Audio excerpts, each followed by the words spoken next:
Bien-aimés frères et sœurs qui nous suivez sur Internet à travers le canal de l'Institut Vie pour tous, soyez tous les bienvenus et vous aussi, chers amis qui nous suivez, durant ces transmissions des messages de la parole de Dieu. Que le Seigneur vous bénisse. Aujourd'hui, nous allons donner notre message du thème général, alors viendra la fin, et nous suivons la séquence de la parole prophétique que nous transmettons tous les dimanches soirs. C'est le message 31 qui a comme titre « Juger et condamner injustement ». La lecture biblique, c'est Matthieu 26, 47 à 75. Je vais profiter pour informer les frères qui sont ici dans cet auditorium de Salvador Bahia que nous profitons de ce même message, du message 2 de la conférence à Salvador qui sera considéré comme le message 31 et transmis aujourd'hui à toute la terre. Donc, à la demande, nous sommes aussi en train de transmettre cette réunion en direct aussi. Et après la transmission, nous allons l'effacer pour maintenir uniquement la transmission le soir avec toutes les langues qui seront liées. Donc, vous qui avez le privilège de suivre le matin, ou ceux qui sont ici dans l'auditorium, que Dieu vous bénisse, qu'il nous bénisse tous par sa parole. Nous continuons la parole prophétique, c'est le livre de Matthieu, chapitre 26. Et avant tout, je voudrais vous donner une bonne nouvelle. Avant de venir ici, nous sommes retardés. J'ai eu une bonne communion avec les frères responsables de l'église de Salvador. Et ils reconnaissent tous que l'église de Salvador a besoin d'aide. Et nous avons déjà programmé, le frère Jonas va être à Salvador à partir du 13. Le 13 juin, ce n'est pas cette semaine, mais la semaine prochaine, il va passer une semaine avec vous à Salvador.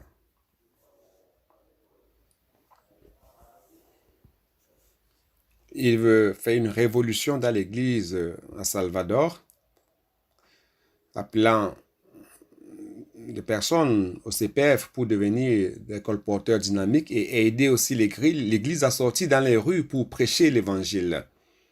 Et aussi monter un réseau de soins afin que toutes les personnes contactées puissent aussi vivre la vie d'église. Et nous rendons grâce à Dieu. Ce matin, tous les frères responsables de l'église à Salvador ont reconnu qu'ils ont besoin de devenir plus simple afin que le Seigneur puisse bénir l'église. En fait, nous tous, pour entrer dans la réalité du royaume des cieux, nous devons avoir un cœur contrit, humble, un esprit pauvre, n'est-ce pas, afin que le Seigneur puisse réellement, à travers cette attitude correcte, nous bénir plus encore. Je crois que le moment de vie de l'église à Salvador est arrivé et ça sera certainement une bénédiction pour toute Bahia et Sergipe aussi. Et hier, après le dîner, on a eu une communion rapide et nous rendons grâce à Dieu. Passer de Bahia jusqu'à Sergipe, n'est-ce pas? Nous sommes ici avec les frères coopérateurs qui coopèrent dans l'état de Ceará, descendant jusqu'à Alagoas. Et la frontière entre Alagoas et Sergipe. J'ai convoqué ces frères pour leur montrer que nous n'avons pas de barrière ni de frontières. Nous accomplissons la même œuvre. Si tous les coopérateurs d'ici ou de là respirent le même fardeau, s'il pratique la parole prophétique, frère, il n'y a aucune différence. Donc, nous n'avons plus parmi nous cette division où les gens disaient c'est ma région, c'est ta région, mais nous sommes là pour participer à la même œuvre du Seigneur. Avec cette unité et intégration, le Seigneur va bénir davantage. Nous n'avons pas un cœur territorial, ni un cœur de possession, comme si la terre m'appartenait, cette terre-là t'appartient. Nous n'avons pas ce sentiment. Nous sommes ici comme les serviteurs des esclaves du Seigneur pour faire la volonté du Seigneur, oui ou non? J'ai aussi dit aux frères, nous nous sommes réunis le matin, les frères qui me connaissent, frères, je suis contre l'hierarchie. Nos réunions de leadership, je dis tout le temps aux frères que je n'aime pas les réunions de chefs et de subordonnés. Ici, personne n'est subalterne. Frère, je veux travailler afin que tous se sentent comme des propriétaires de la boutique, que tous se sentent comme des associés de la boutique. Qui est associé des affaires de Dieu? Donc, c'est dans cette ambiance que nous allons travailler, ok? Respirons tous le même air, le même fardeau, et pour faire avancer cette œuvre. En fait, la fin est proche. Le Seigneur veut revenir. Le Seigneur n'est pas encore revenu car l'Église est encore incompétente. Elle n'a pas terminé son édification. L'Église n'a pas encore commencé à introduire le gouvernement céleste ici sur terre. Il y a encore beaucoup de confusion, beaucoup de conflits, beaucoup de disputes pour les positions, beaucoup d'envie, de jalousie, de difficultés dans l'édification, n'est-ce pas? Donc nous tous, nous avons des difficultés de relationnement car nous sommes nés depuis la chute de l'homme. Nous avons reçu une nature terrestre. Et cette nature terrestre, c'est la nature de la chair, la nature du vieil homme. Et cette nature du vieil homme, avec le péché, nous empêche d'être en relation, d'avoir de bonnes relations avec les autres. Lorsqu'on parle de l'édification de l'Église, on a l'habitude de dire qu'on doit éloigner tel ou tel frère, car lui, ça ne marche pas avec moi, il ne fait pas comme moi je fais les choses, je vais l'enlever. Ça, c'est l'homme naturel qui réagit comme cela. Mais nous recevons, grâce à Dieu, une nouvelle dimension. Aujourd'hui, le climat entre nous est celui de l'harmonie, de l'unité. Chacun est disposé à travailler avec l'autre, malgré nos différences. Et il est clair, nous sommes différents, mais grâce à Dieu, le Seigneur fait de ceux qui sont différents un seul corps, et membres du même corps. Donc, frères, si nous ne parvenons pas à la conclusion de l'édification de l'Église, le Seigneur va attendre une autre génération. Et pour cela, il faut 40 ans. Le Seigneur ne veut pas attendre 40 ans. Et moi non plus. Et j'espère que vous aussi. Mon espérance, c'est encore d'être enlevé vivant. Et avec vous, avec la coopération de chacun de vous, donc donnons au Seigneur une église édifiée, n'est-ce pas? Quel est le père de famille qui veut entrer dans la maison et ne peut pas se reposer car les enfants se disputent, il y a un climat de guerre à la maison.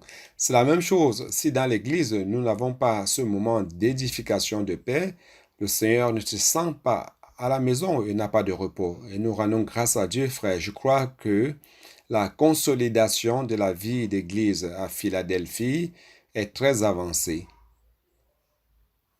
Nous sommes déjà en train de parvenir à un moment très bon de cohésion, d'harmonie et je mesure l'édification par l'unité.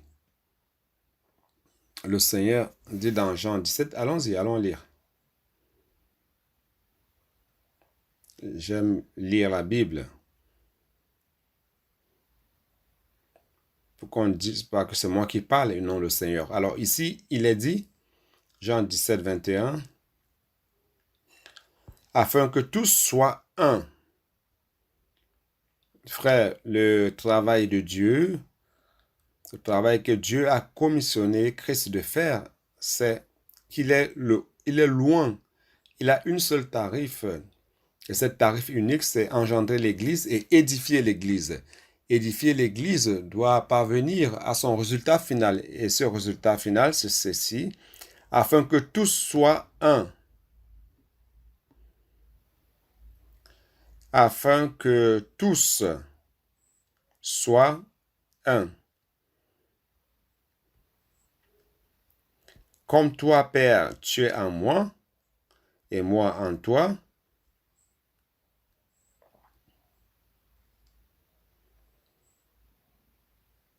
afin que eux aussi soient un en nous, pour que le monde croie que tu m'as envoyé.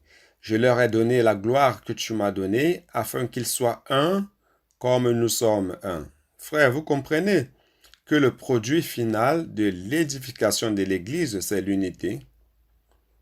Donnons cela au Seigneur. Le verset 23.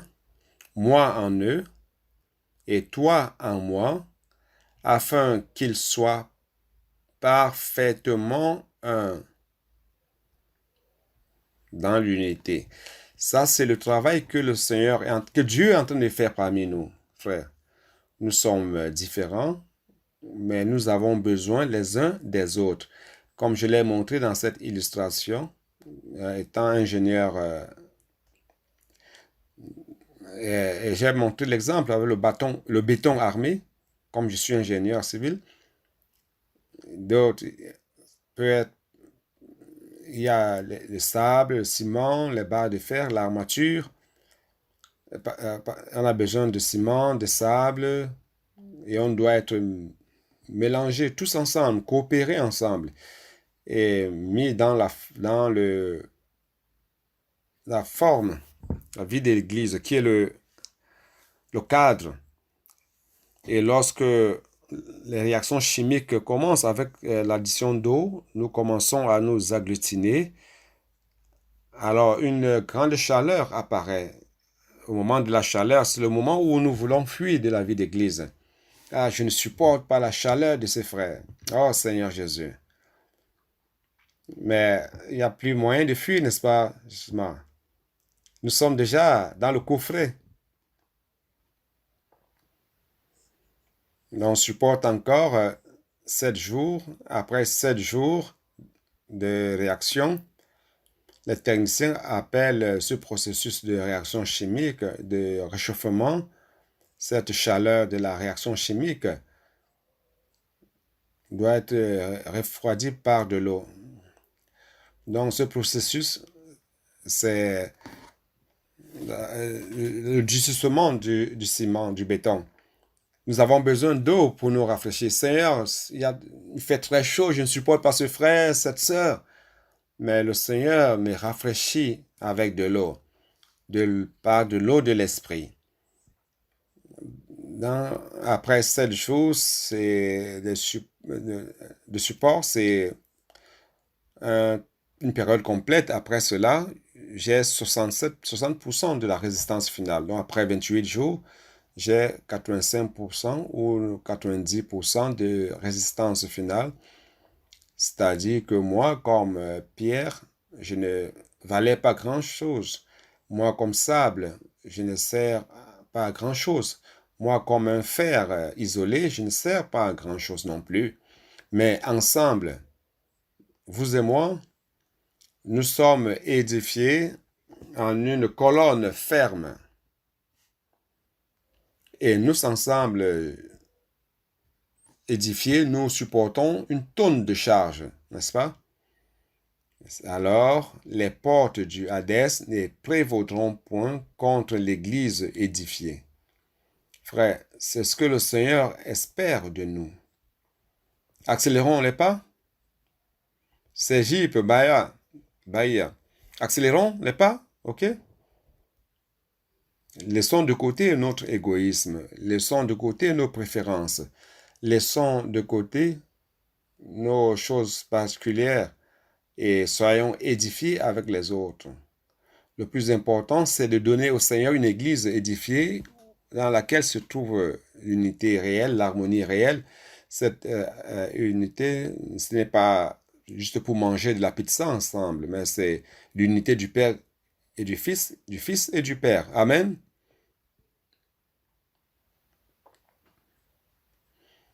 Mon travail dans cette conférence, donnant cette parole, c'est pour cela.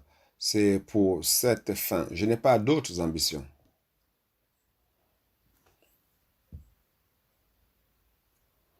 J'ai pas besoin de conquérir un lieu, une position haute comme prédicateur. Tout ce que je veux, c'est d'être utile entre les mains du Seigneur et proférer fidèlement la parole prophétique, que le Seigneur ait une église édifiée où l'unité règne, l'harmonie règne et où il y a la paix, où il y a shalom.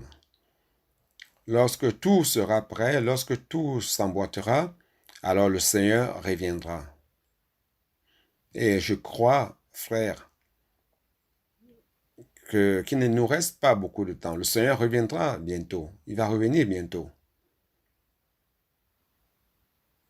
Bon, ça, c'est tout du moins mon sentiment.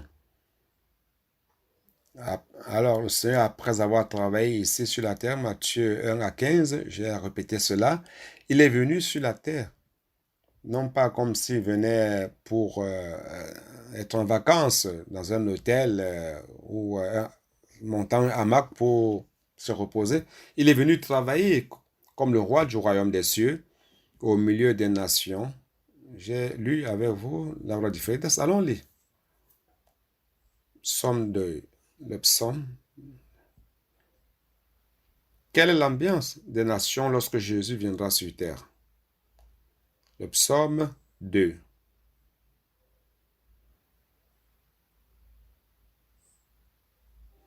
Cette ambiance sur la terre entre les nations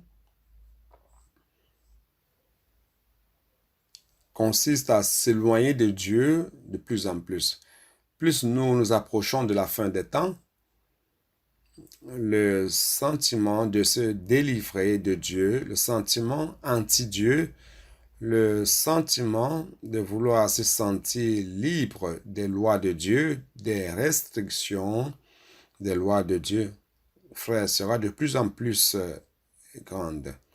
Ça, c'est l'opération du mystère de l'iniquité décrit dans Thessaloniciens.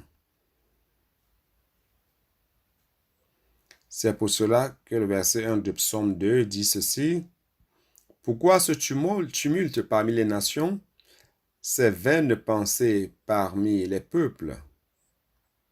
Pourquoi les rois de la terre se soulèvent-ils et les princes se liguent-ils avec eux contre l'Éternel et contre son oint, disant, brisons leurs liens, délivrons-nous de leurs chaînes.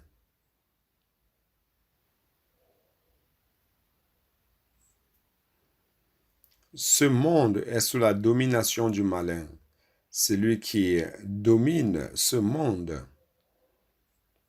selon les nations, selon le gouvernement humain, c'est Satan. C'est lui qui gouverne. Je ne sais pas si vous le saviez, dans chaque pays, vous connaissez l'anglais? Le mot establishment. Vous connaissez ce mot establishment? Si on faisait une traduction littérale, ce serait en portugais estabelecimento. C'est quoi ce establishment? Ou établissement en français, établissement. Dans le monde entier, il existe un establishment, c'est-à-dire celui qui établit l'ordre des choses. C'est pas vous. Ils établissent l'ordre des choses. Dans chaque pays, il y a une élite, que ce soit économique ou politique ou sociale. C'est cette élite qui définit les règles. C'est cette élite qui définit l'ordre des choses. Les politiciens sont tout simplement utilisés par eux. Ils ont un pouvoir bien au-dessus. Cela est égal dans tout le monde entier, et au niveau planétaire, il existe un establishment qui contrôle l'économie mondiale, la politique mondiale et tout. Et cet establishment, dans chaque État, c'est-à-dire la puissance qui contrôle, qui définit l'ordre économique, politique, social de chaque pays, frère, nous voyons dans le livre de Daniel, lorsque Daniel, vous vous en rappelez, Daniel se retrouvait en train de lutter contre qui? Contre le roi de Grèce. Et après, contre le roi de Perse. Qu'est-ce que cela veut dire? Qu'il existe un royaume, une principauté invisible qui est au-dessus de la Grèce. Il existe une principauté au-dessus de la Perse. Et ce n'est pas visible, ce n'est pas humain. Ce sont les principautés et les dominations de l'air. Le Brésil, certainement, a un prince. Et ils établissent, ils influencent ces groupes d'establishment qui établissent l'ordre dans chaque pays. Vous croyez en cela, oui ou non? C'est comme cela que Satan est le prince de ce monde. Il gouverne sur ses principautés et dominations. C'est pour cela que lorsque notre Seigneur Jésus, lorsqu'il est ressuscité, Dieu l'a élevé dans les régions célestes, au-dessus de toutes les principautés et dominations et toute puissance et domination et au-dessus de tout nom auquel on peut se référer. Et tout a été mis sous ses pieds. Donc notre chef est au-dessus du establishment. Notre chef est au-dessus de Satan, au-dessus du roi de Grèce, de la Perse et du Brésil. Pour cela, frère, ce monde est comme cela. Plus on va vers la fin, ces dessins seront exposés. C'est quoi ces dessins lorsqu'on parviendra vers la fin? C'est que l'homme a été créé par Dieu. Satan veut faire en sorte que l'homme se délivre totalement de la connexion de Dieu, des liens avec Dieu. Car, qu'est-ce qui empêche Satan aujourd'hui de faire ce qu'il veut? Le ministère de l'iniquité, l'influence de notre société, principalement la société, la société occidentale, c'est la loi judaïque qui influence encore. Dans plusieurs pays, le droit est basé sur les lois judaïques et les lois chrétiennes. Et cela, d'une certaine manière, a des liens moraux et éthiques. Et Satan veut que les nations se libèrent de cela pour faire tout ce qu'ils veulent. Nous sommes encore très limités moralement et éthiquement par ce que la Bible enseigne. Alors, on doit se délivrer pour que les nations n'aient aucun lien avec la parole de Dieu et avec Dieu. Jetons tous les liens, rompons toutes les chaînes. Nous ne voulons plus de liens avec Dieu créateur. Nous voulons être libres et faire ce que nous voulons.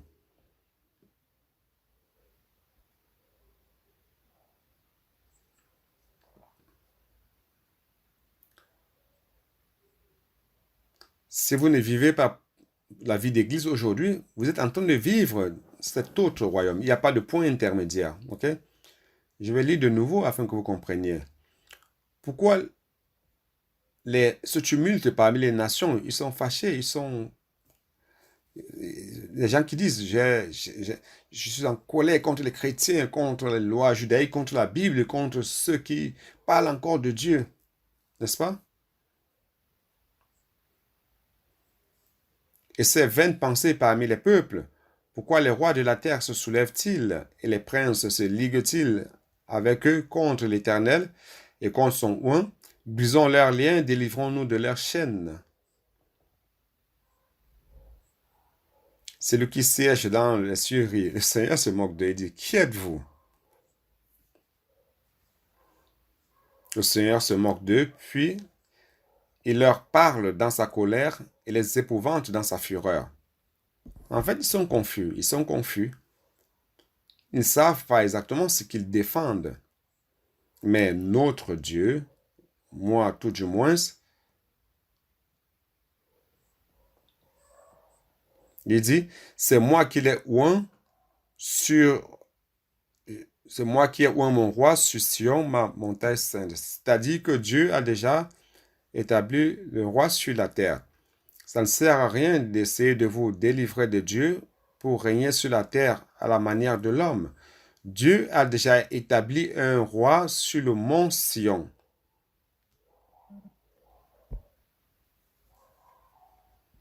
Je publierai le décret de l'Éternel. Je publierai le décret. L'Éternel m'a dit, tu es mon fils et je t'ai engendré aujourd'hui. Dieu a choisi un homme. Le Fils de Dieu est devenu un homme, Jésus. Et Dieu a choisi cet homme, Jésus, pour être roi. Alors, le roi du royaume des cieux, du chapitre 1 à 15 de Matthieu, est venu faire ce travail. Il est venu comme roi, choisi par Dieu. Ce n'est pas parce qu'il veut, c'est parce que Dieu l'a choisi. Alors, d'une manière humble, il est venu, frère, pour prêcher l'évangile du royaume.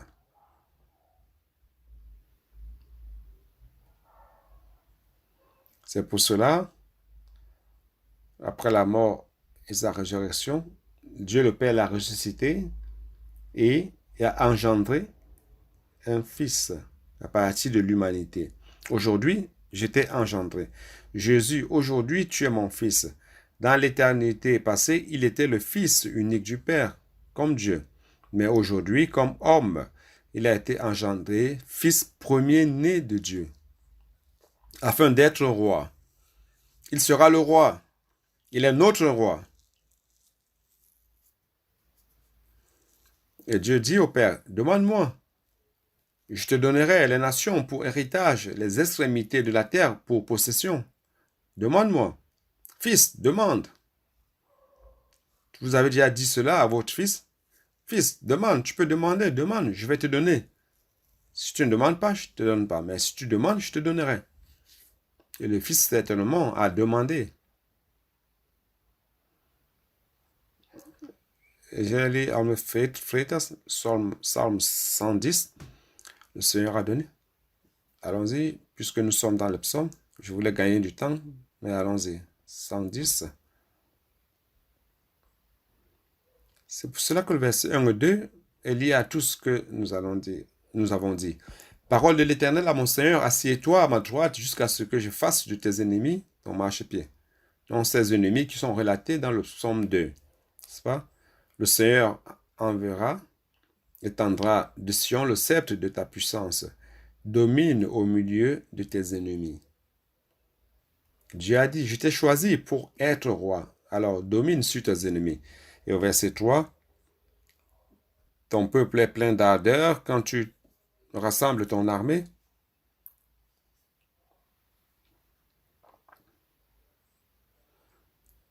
Et le jour de sa puissance, ici, ou de l'ardeur, c'est au moment de cet esprit.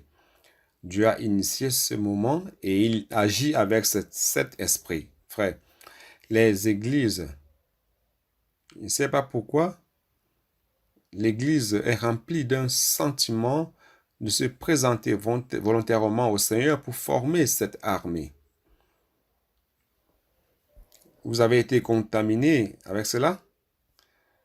Plus on va s'approcher du temps de la fin, frère, c'est comme si les chrétiens vont devenir de plus en plus apathiques. Plus on s'approche de la fin des temps, plus le mystère de l'iniquité va augmenter afin que les chrétiens deviennent tous découragés, loin de Dieu. Mais il y a le miracle, un miracle qui se passe avec l'Église. L'Église a un effet contraire. Plus le mystère de l'iniquité va agir dans le monde, nous sommes en train d'être réveillés. Qui est en train d'être réveillé? Allons dans les rues.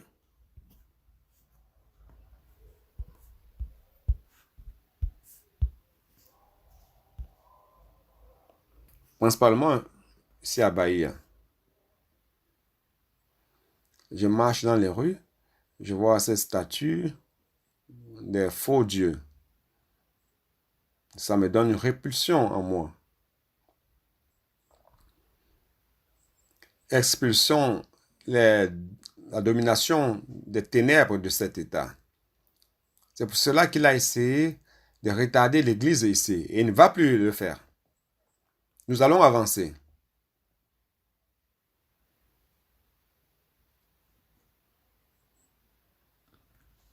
Non seulement son peuple se présentera volontairement, comme le Fils a demandé, Dieu va donner un présent au Fils. Je te donnerai un présent constitué de l'armée des jeunes saints. Lorsque le moment de l'aurore s'approchera, attends un tout petit peu, Fils. Au moment de l'aurore et avec l'aurore, les gouttes de rosée vont tomber et lorsque ça va tomber, parce que c'est l'aurore, et le moment de l'aurore a commencé lorsqu'on a parlé de ce message en 2020. Qui se rappelle de cela? Qui est-ce qui a suivi cela? En 2020, nous avons dit que l'aurore était déjà arrivée et les gouttes de rosée ont commencé à descendre. Ce sont nos jeunes, adolescents et enfants. Ils ont commencé à apparaître de partout. Lorsque la Bible parle de la rosée, ce sont les bénédictions du ciel. L'homme ne fabrique pas la rosée, c'est la bénédiction que Dieu envoie. Grâce à Dieu, nos jeunes sont différents. Avec un couple qui m'ont rappelé que les enfants disent qu'ils veulent servir le Seigneur, ils veulent faire le colportage. Les parents disent, vous pouvez rester à la maison et servir. Les fils disent, je suis à la maison, je dors, je mange, j'étudie, je vais vivre une vie de Bob. Ils ont un chien qui s'appelle Bob. Je ne veux pas être Bob. Je veux être utile entre les mains du Seigneur. Je veux être un colporteur. Je veux être un guerrier. Qui est-ce qui veut être Bob? Lève la main. Oh, ah bon? Non, pas de Bob.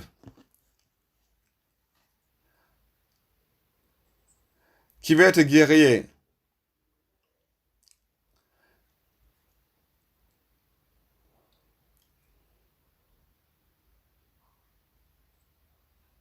Lundi, vous retournez à la maison, vous mangez et vous dormez. Mardi, vous mangez, vous dormez. Mercredi, vous mangez, vous dormez. Jeudi, vous mangez, vous dormez. Vendredi, vous mangez, vous dormez. Samedi aussi. Dimanche, vous allez à la réunion, juste montrer que vous êtes vivant. Là, c'est avoir une vie de Bob. Oui ou non? Servons le Seigneur. Prêchons l'évangile. Et ayant un esprit de colporteur. Pas besoin d'être un colporteur pour avoir un esprit de colporteur. Lorsque vous allez dans les rues, manger un snack, ne pouvez-vous pas prier pour les personnes? Ne pouvez-vous pas faire le colportage? Il est clair que vous pouvez.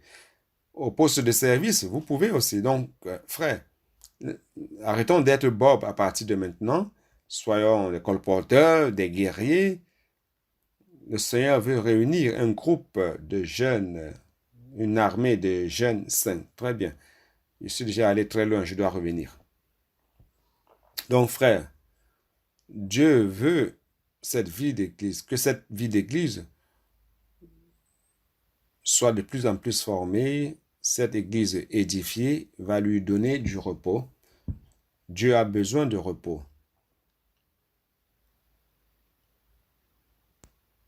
Il a tout créé en 6 jours,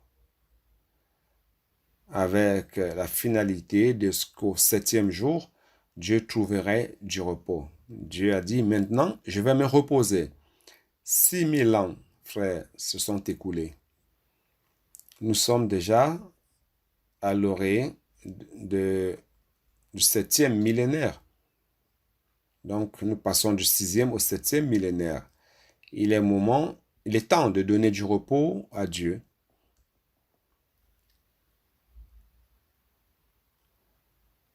Les jeunes désordonnés ne donnent pas du repos à Dieu. Le monde est une confusion. Et cela ne pourra pas donner du repos à Dieu. Mais l'Église est là pour donner du repos à Dieu.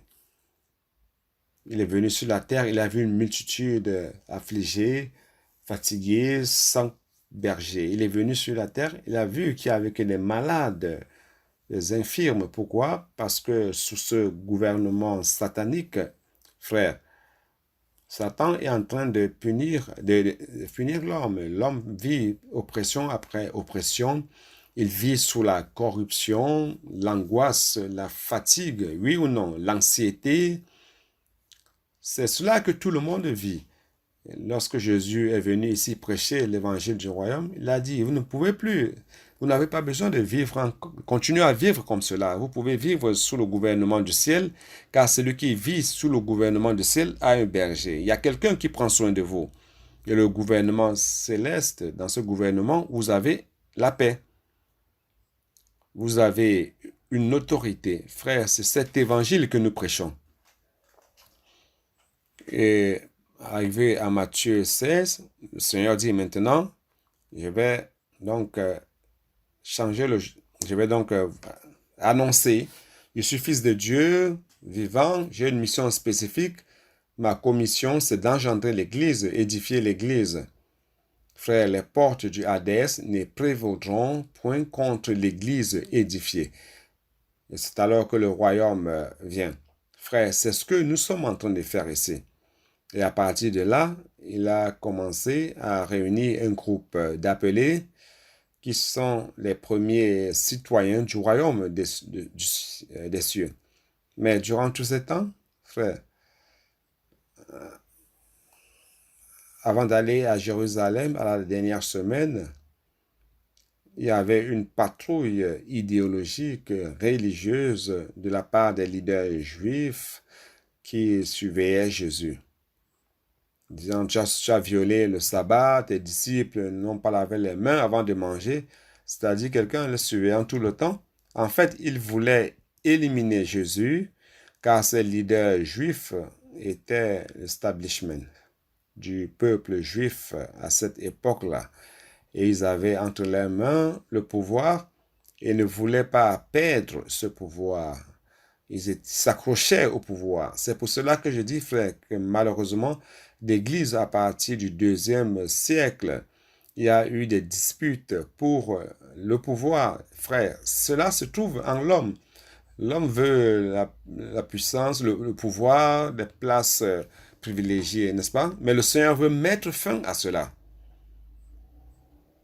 Donc, ces Juifs, avec la crainte de perdre leurs privilèges, leur place de position d'honneur,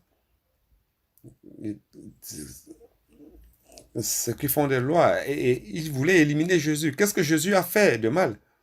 Même par rapport à la religion juive, qu'est-ce que Jésus a fait de mal? Rien. Il est venu prêcher l'évangile aux pauvres. Il est venu accomplir la prophétie. Il n'y a rien de mal à cela, mais les Juifs ont conspiré pour le tuer, ils l'ont persécuté, n'est-ce pas? Avec la peur de perdre leur place. Seigneur Jésus. Nous rendons grâce à Dieu. Dieu a donné du repos à Jésus avant de mourir. 2 jours avant de mourir, il l'a trouvé à Béthanie. Il a été invité à un banquet. Hier soir, nous avons été invités à un banquet. C'est lui qui a invité. C'était Simon le lépreux. Vous avez déjà imaginé? Est-ce que vous aimeriez être appelé par un nom concernant quelque chose de honteux que vous aviez commis avant? Dans la vie d'église, on a l'habitude de rappeler qui vous étiez. J'aime souvent blaguer en disant ça, c'est José l'ivrogne. Ah, je sais qu'il vendait la rue. Est-ce que vous aimeriez être appelé comme cela? Mais le Seigneur a appelé Simon le lépreux pour rappeler, frère, que nous, dans la vie d'Église, nous n'avons rien pour nous glorifier. Nous ne devons pas vivre la vie d'Église avec arrogance en disant « Ah, tu sais qui je suis ceci, je suis cela. » Frère, je ne suis rien du tout. J'étais le lépreux. J'étais un pécheur. J'étais un rebelle contre Dieu. Et Dieu m'a guéri. Dieu m'a guéri de toute rébellion par la miséricorde, frère. Je suis ici avec vous.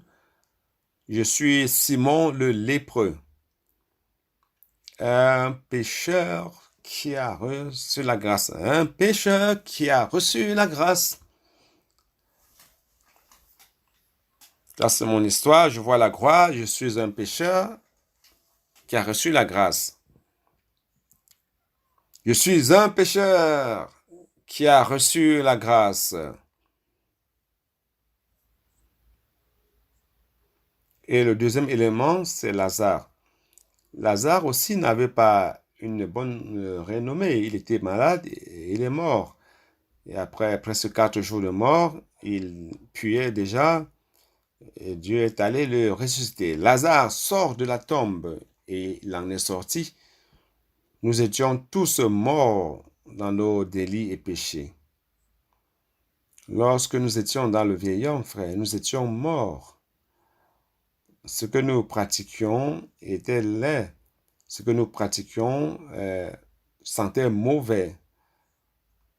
Des colères, indignations, qui continuent encore à crier sur sa femme.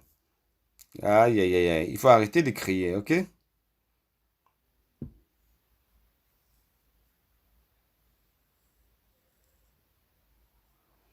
Frère, c'est merveilleux. Aujourd'hui, le Seigneur nous a donné un autre statut.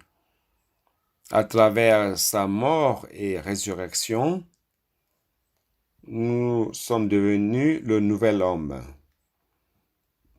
Ce nouvel homme n'est plus condamné à vivre comme avant. Je peux vivre par l'Esprit, produisant les fruits de l'Esprit qui commencent par l'amour, la bonté, la longanimité, la tendresse,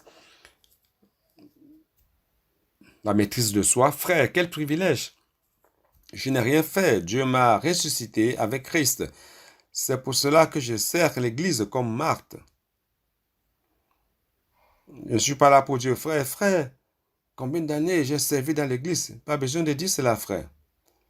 Car quand vous servez, c'est Dieu qui vous donne le privilège de servir le Seigneur. Il y a les gens qui, après l'Église, les premiers à l'Église, ils disent, dans ma vie d'Église, j'ai servi 20 ans d'Église. J'ai enterré mes 20 ans d'Église. Frère, il faut avoir un cœur de gratitude. Ou un autre cœur de gratitude. Nous servons le Seigneur sans demander rien en échange. Nous ne voulons pas la reconnaissance des frères. Si vous demandez reconnaissance, alors cela a déjà été payé.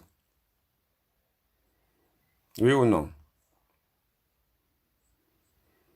Servons sans chercher la gloire humaine, sans chercher la reconnaissance, sans chercher les éloges. Nous sommes tout simplement les esclaves et serviteurs du Seigneur. Vous rappelez de ce serviteur parler dans les évangiles qui ont travaillé toute la journée dans le champ. Le Seigneur a envoyé travailler. Il est retourné à la maison et il devait encore servir son maître. Il s'est fatigué dans la journée, dans les champs, et retournant à la maison, il doit encore servir son Seigneur. C'est après que son Seigneur mange, après que son Seigneur ait mangé, après l'avoir servi. Et après, il dit, je suis un serviteur inutile, j'ai fait tout ce que je voulais faire. Vous voyez cette attitude. Et à la fin, on a Marie, à cause de cette gratitude, elle déverse son amour pour le Seigneur. Pour Judas Iscariote, Cet homme vaut 300 dinars. Et pas ce parfum vaut 300 dinars, le salaire d'une année. Combien gagnez-vous? Multipliez cela par 12. Peut-être que vous avez le salaire du 13e mois. Multipliez par 13. Est-ce que vous achèterez un flacon de parfum avec cette somme et briser au pied de Jésus? Vous avez imaginé? Vous avez imaginé cette somme? Combien vous gagnez par mois? Pas besoin de le dire. Multiplie par 13. Et qu'on achète un flacon avec cette somme et brise cela pour le Seigneur. Vous avez imaginé? Vous connaissez pas? Un jour, je suis entré dans une parfumerie. Ils m'ont donné un flacon de crème, je ne sais pas de quelle lotion, 380 réals. J'ai dit, je vais jamais acheter un truc pareil. Et maintenant, imaginez le salaire d'un an. Et Marie a brisé cela. Elle s'est versée, elle s'est déversée. Frère, déversons-nous devant le Seigneur. Ne soyez pas rationnels avec le Seigneur. Ne restez pas là pour me dire combien, pour mesurer combien il vaut. Il n'y a pas de valeur, de somme par rapport à ce que Dieu nous a fait. Tout ce que nous pouvons donner au Seigneur ne pourra pas compenser tout ce qu'il nous a fait. On sera encore en dette. Alors, aimons le Seigneur d'une manière folle. Durant ce temps de la fin, le Seigneur a besoin d'une église à Philadelphie. Les travailleurs de la dernière heure, tous fous pour le Seigneur. Nous ne travaillons pas pour de l'argent, nous ne travaillons pas pour la célébrité, nous ne travaillons pas pour la reconnaissance. Nous travaillons par amour. Par amour au Seigneur et par amour aux personnes que le Seigneur aime. Wow. Est-ce que j'aurai le temps de donner le message? Frère, la semaine dernière, j'ai parlé de l'agonie de Jésus à Gethsémane.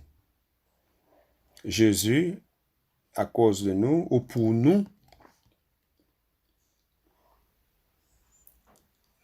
il est venu, il est allé à Jérusalem sans tituber. Il a été ferme pour affronter sa mort. Il est parti de la Galilée en direction de Jérusalem. Il est monté jusqu'à Bethphagée sur le mont des Oliviers. Il est entré à Jérusalem sur un ânon pour être couronné comme un roi humble et doux. Et après, il est resté là pour être examiné par les religieux. Et personne n'a trouvé en lui ne serait-ce qu'un petit défaut. Il est le véritable agneau pascal, sans défaut, sans tache, sans rien. Alors, à 2 jours d'être sacrifié comme agneau pascal, quelqu'un l'a convié à ce banquet dans la maison de Simon le lépreux. Alors, il a, pour la première fois dans sa vie physique du Seigneur Jésus, il a goûté à une ambiance merveilleuse, cette ambiance qui a été projetée pour lui. Et donnons-lui cela ici sur la terre, pendant que nous vivons cette génération. Donnons au Seigneur cette paix, cette joie. Donnons cela au Seigneur. Et il a donc mangé la dernière Pâque. Et à partir de là, la Pâque n'aurait plus de valeur. Quand il a mangé la dernière Pâque, et il a introduit la réalité de la Pâque. Il a introduit la scène du Seigneur. Nous avons rompu le pain, ça c'est la réalité de la Pâque. Car la dernière Pâque s'en est allée. À partir de maintenant, l'Église célèbre la table du Seigneur, la scène du Seigneur, qui est la Pâque, car l'agneau pascal a été immolé. Donc, au premier jour de la fête des pains sans levain, c'est le premier jour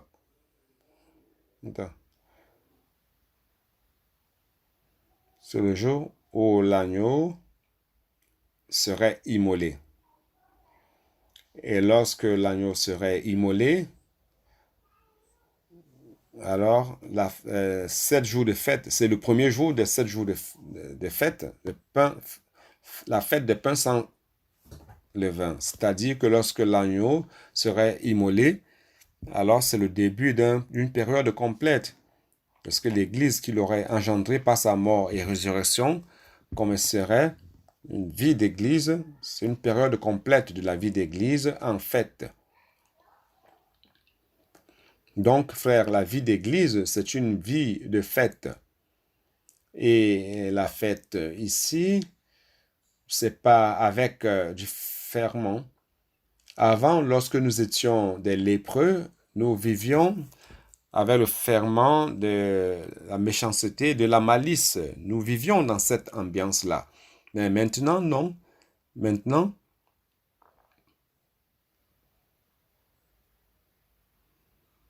nous vivons une vie de fête, de pain sans levain, sans ferment,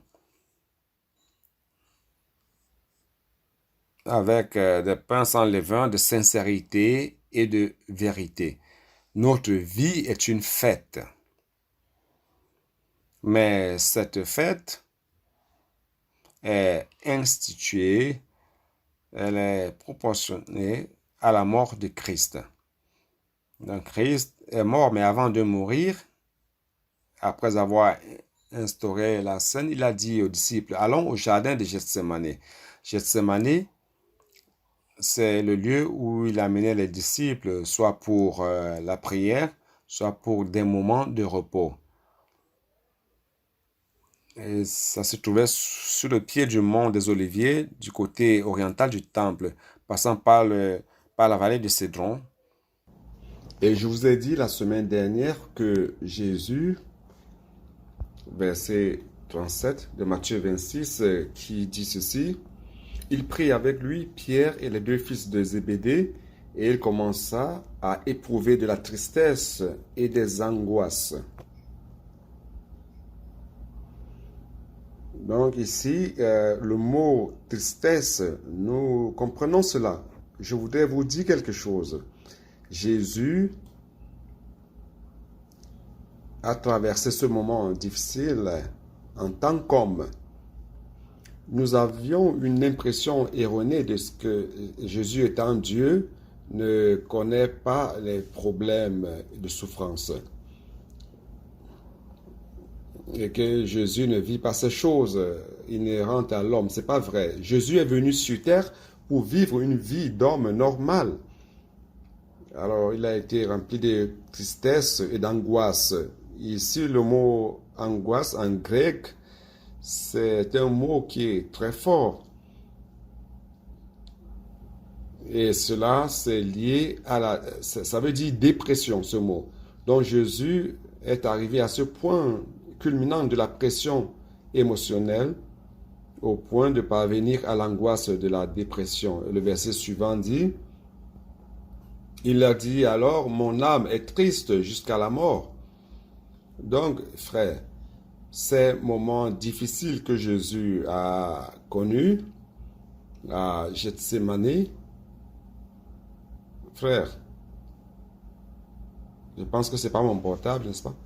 Il y a quelque chose là, je ne sais pas si c'est la batterie qui est en train de s'épuiser. Donc à Gethsémani, Jésus a connu ces moments difficiles. Frère,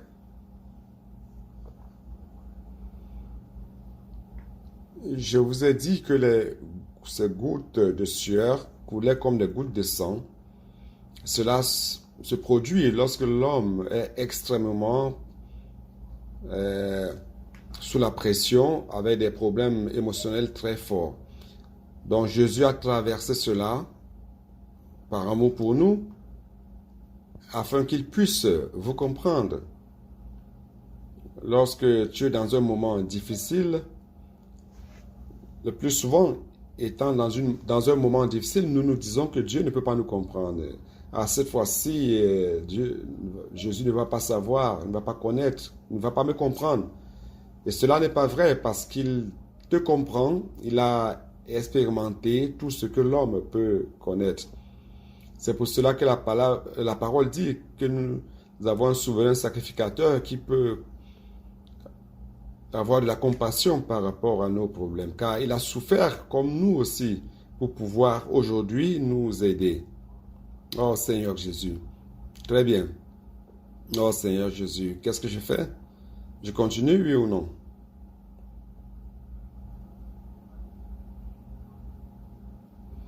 Je suis arrivé au verset 47. Jeté un coup d'œil au verset 47. Comme il parlait encore, voici Judas, l'un des 12, arriva, et avec lui une foule nombreuse, armée d'épées et de bâtons, envoyée par les principaux sacrificateurs et par les anciens du peuple. Vous pouvez croire qu'ils sont venus arrêter Jésus avec des épées et des bâtons. Comme on l'aurait fait avec un bandit, comme on l'aurait fait d'un malfaiteur. Est-ce qu'il était besoin de faire cela? Non, vous savez, il y a encore plus. Vous n'avez même pas la notion du nombre de personnes qui est venu. Je vais vous montrer cela. Pourquoi les disciples se sont tous enfuis? Parce que l'ambiance était terrible. Je vais vous expliquer cela.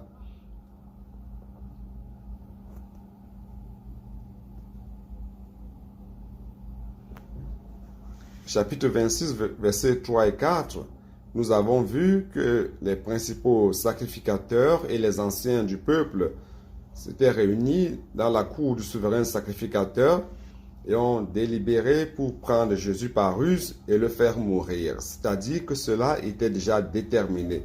C'était déjà décidé qu'ils allaient arrêter Jésus par ruse et le faire mourir. Pourquoi? Car ils n'avaient pas d'argument pour prendre Jésus si ce n'est pas la ruse. Et le peuple n'était pas d'accord avec eux. Et ils disent que ce ne soit pas pendant la fête, afin qu'il n'y ait pas de tumulte parmi le peuple. C'est pour cela qu'ils sont allés prendre Jésus la nuit dans le jardin de Gethsemane, afin que personne ne sache ce qui était en train de se passer. Jean 11, je l'ai déjà lu. Les leaders juifs se sentaient menacés.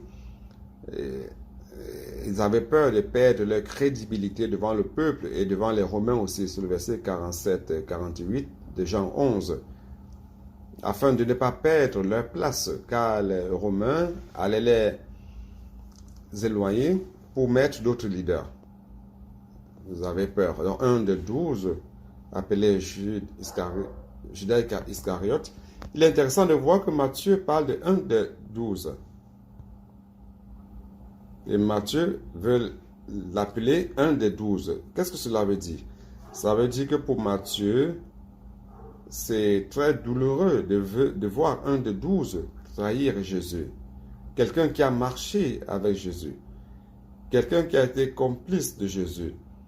Quelqu'un qui connaissait le cœur de Jésus, qui avait écouté tous ses enseignements, toutes ses manières d'agir et son cœur pur. Et comment il était un prophète de Dieu et trahi Jésus. Cela n'était pas acceptable pour Matthieu. Horrible. Donc Matthieu insiste à décrire Judas comme un de 12 à cause de cela. Il avait vu tous les miracles que Jésus avait accomplis. Et encore plus dans Jean 12, 6, il montre que Dieu a remis la bourse à Judas pour qu'il en prenne soin. Et Jésus savait que tout ce qui était mis dans cette bourse, Judas dérobait pour lui.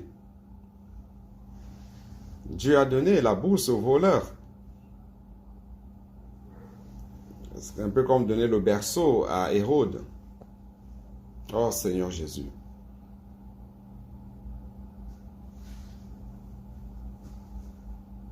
Le verset 47, il est clair que ceux qui avaient commandité, c'étaient les principaux sacrificateurs et les anciens du peuple, les scribes.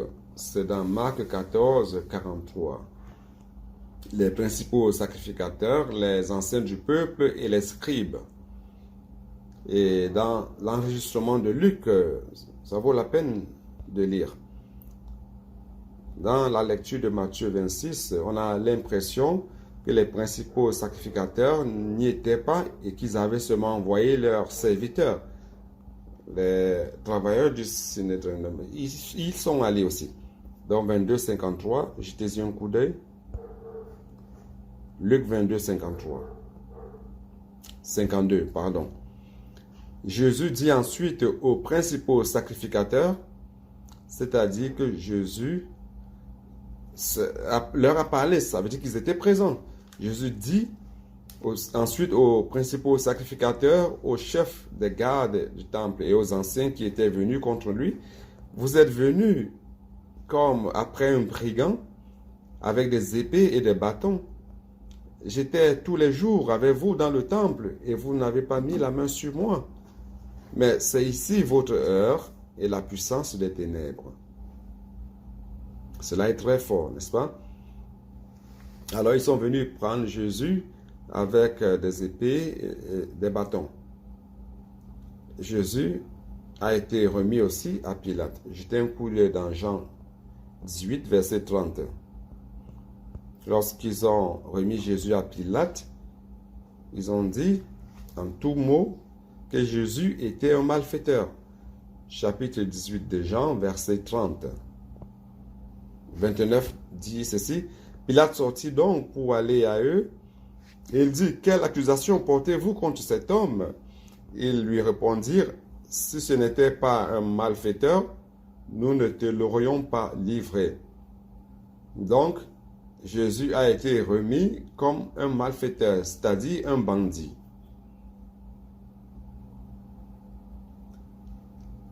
Pour toi et pour moi, Jésus a été remis comme un malfaiteur.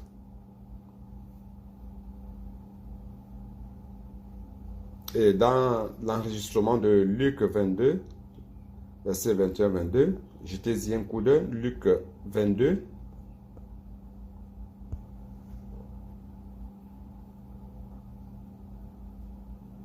C'est cela, n'est-ce pas?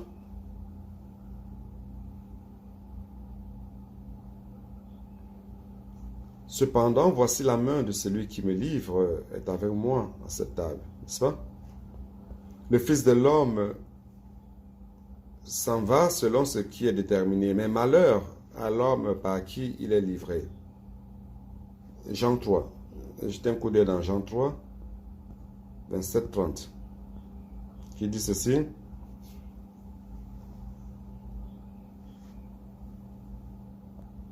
Jean 13, 27. Dès que le morceau fut donné, Satan entra dans Jude. Jésus lui dit, « Ce que tu fais, fais-le promptement. » Mais aucun de ceux qui étaient à table ne comprit pourquoi il lui disait cela. Car quelques-uns pensaient que, comme Judas avait la bourse, Jésus voulait lui dire, « Achète ce dont nous avons besoin pour la fête, ou qu'il lui commandait de donner quelque chose aux pauvres. » Donc, Judas a donné un baiser à Jésus et c'était un baiser de la trahison. C'est comme pour dire, voilà, c'est lui le malfaiteur, prenez-le. Est-ce que vous croyez, vous vraiment, vous voyez comment Judas fait une chose pareille? Vous y croyez? Dans une note de King James actualisée, dit que Judas organise son embuscade contre Jésus, accompagné des plus importants sacrificateurs, maîtres de la loi et leaders du peuple, leaders religieux du peuple. Ceux-ci, donc, tenez-vous tranquille, ils sont venus avec 500 policiers armés et les serviteurs du Sanhédrin, qui sont le tribunal, qui est le tribunal. Donc, ils ont amené des travailleurs, des fonctionnaires du tribunal aussi avec eux. Ces policiers étaient destinés à maintenir l'ordre public. Ce sont des policiers. Et au-delà de ceci, les principaux sacrificateurs ont demandé de l'aide des Romains. Donc, jusqu'à maintenant, c'était les Juifs. Et les Romains ont envoyé des soldats. Je vais lire, c'est dans la note.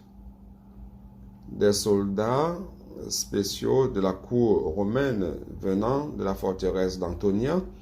La forteresse d'Antonia, c'est la résidence officielle de Pilate, car Pilate avait sa résidence spéciale en Césarée. Et lorsqu'il venait à Jérusalem, il restait dans la forteresse d'Antonia. Donc la forteresse d'Antonia, c'est sa résidence officielle lorsqu'il est à Jérusalem. Et là, il y avait tous les soldats équipés d'armes et de lanternes, malgré la pleine lune de l'époque, car ils connaissaient et ils avaient peur de la puissance surnaturelle de Jésus. Ils ont appris que Jésus faisait des miracles, alors ils avaient peur, ils sont venus avec une grande troupe, bien qu'ils n'aient jamais utilisé ce pouvoir en son propre bénéfice. C'est dans la note. Je vais lire une autre note de King James actualisée et vous allez comprendre grand nombre de soldats. Dans la version King James actualisée, il dit ceci. Non, je vais lire Jean 18, 13 dans la version King James actualisée. Alors Judas, ayant conduit un des soldats romains en particulier, et c'est un des gardes envoyés par le sacrificateur. Donc les gardes, ils étaient 500. Et en plus, les soldats, ils sont arrivés dans ce lieu avec des lanternes, des torches et des armes. Jean 18, 3.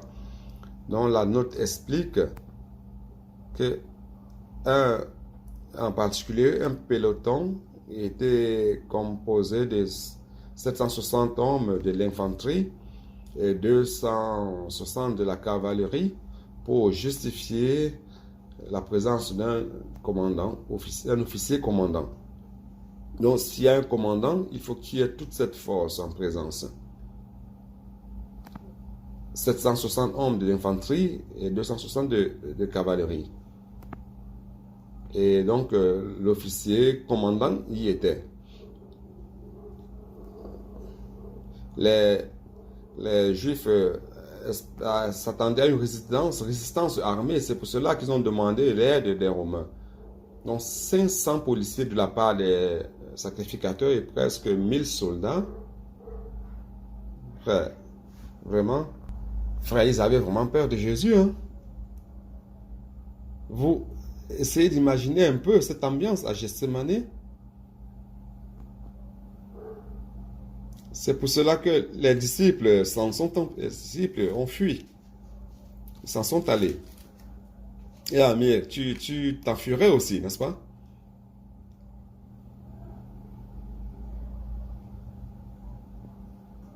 Frère.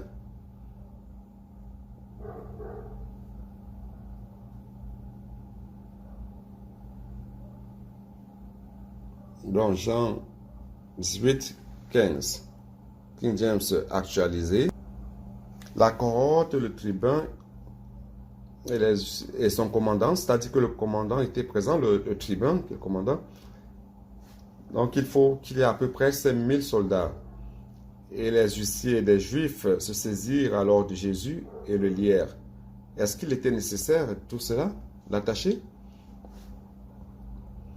Alors, il est important de connaître la taille de la force policière qui a été mobilisée pour prendre Jésus.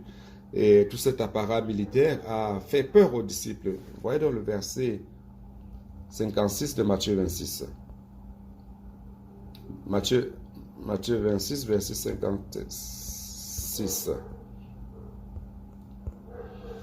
Mais tout cela est arrivé afin que les écrits des prophètes fussent accomplis. Alors, tous les disciples, tous, l'abandonnèrent et prirent la fuite. Tous ont fui. Ils ont vu toute cette force policière, ils ont vu toute cette force militaire. Frère, qui ne serait pas impressionné avec cela? Vraiment, 1500 personnes, tous armés. On ne va pas pouvoir affronter, n'est-ce pas? Oh Seigneur Jésus. Alors, un des disciples qui est Pierre tira son épée et coupa l'oreille d'un serviteur du souverain sacrificateur. Il a voulu se montrer zélé. Jésus lui a demandé de rengainer, disant, ceux qui tuent par l'épée périront par l'épée. Verset 52-53, Jésus dit, penses-tu que je ne puisse pas invoquer mon Père qui me donnerait à l'instant plus de 12 légions d'anges pour me défendre? Est-ce que je n'aurais pas pu faire cela? Vous savez combien on a dans une légion? Si vous lisez Strong qui explique cela, à l'époque de l'empereur Auguste, une légion était composée de 6825 soldats, c'est-à-dire à peu près 80 000 anges. Si Jésus invoquait le Père pour envoyer 12 légions d'anges, ce serait 80 000. Un seul ange était suffisant pour terminer avec ces gens-là.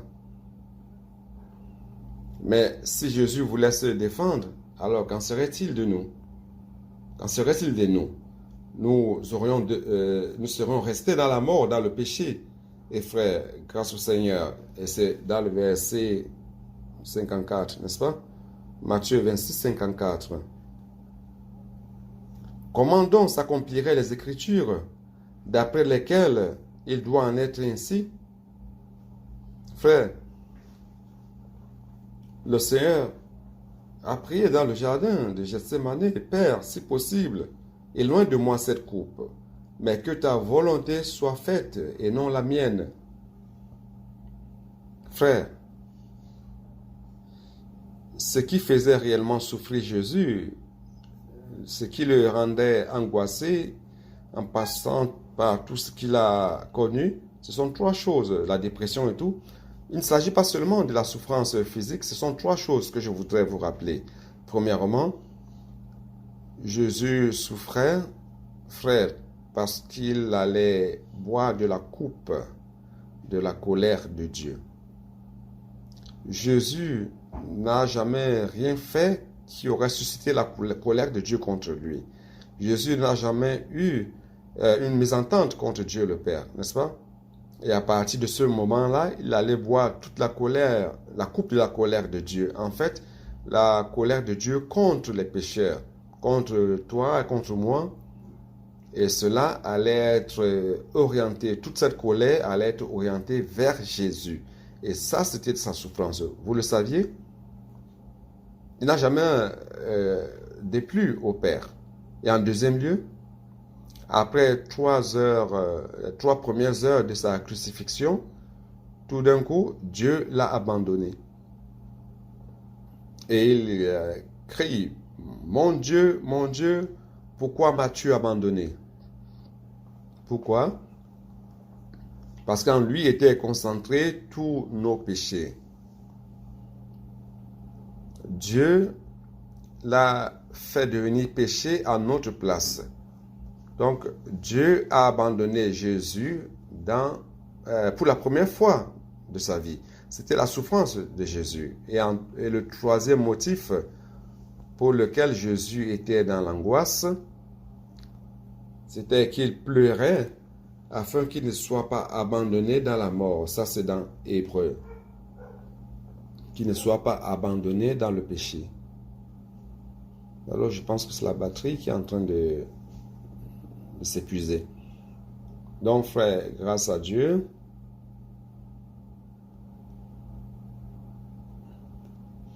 Dieu pouvait ne pas approuver toute l'œuvre de Jésus comme homme. Et s'il ne l'aurait pas approuvé, Dieu l'aurait laissé dans la mort.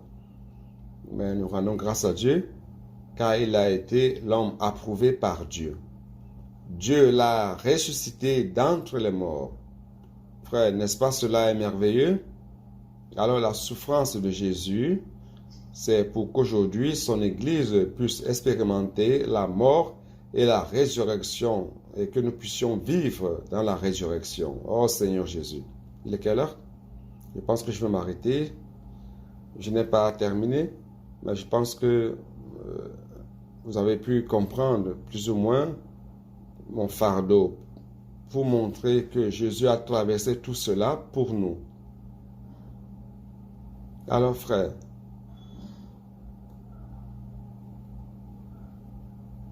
nous devons donner de plus en plus notre gratitude au Seigneur. Seigneur, je ne mérite pas d'être ici, mais grâce à sa mort et sa résurrection, il m'a donné une nouvelle vie. Et aujourd'hui, je vis dans cette nouvelle vie.